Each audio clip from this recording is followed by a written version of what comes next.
Hi all. അപ്പം today's vlog is Vietnam series part 2. Maximum എല്ലാം ഒറ്റ മിനി വ്ലോഗിൽ അറ്റ്ലീസ്റ്റ് ഡേ വൈസ് ഉൾപ്പെടുത്താൻ ശ്രമിച്ചെങ്കിലും നടക്കുന്നില്ല. സോ നമ്മളിന്ന് വിയറ്റ്നാം എത്തിയത് വരെയുള്ള വ്ലോഗാണ്. ഓക്കെ, അപ്പം രാത്രി 11 മണിക്കായിരുന്നു ഞങ്ങൾക്ക് ഫ്ലൈറ്റ്. സോ മലേഷ്യ പോയിട്ട് അവിടെ നിന്നുള്ള കണക്ഷൻ ഫ്ലൈറ്റ് ആയിരുന്നു.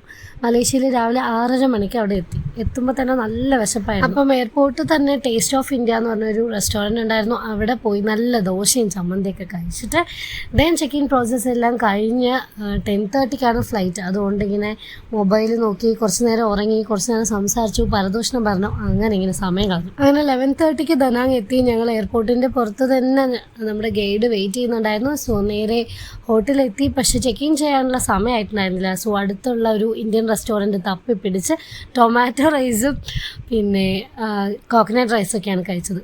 അപ്പോൾ നിങ്ങൾ ചോദിക്കും, ഇത് കഴിക്കാനാണോ ദനാങ് വരെ പോയെന്ന്? പക്ഷേ വേറൊരു കൺട്രിയിൽ എത്തുമ്പോഴാണ് നമ്മുടെ ഫുഡിനോട് കൂടുതൽ ആക്രാന്തം തോന്നുക.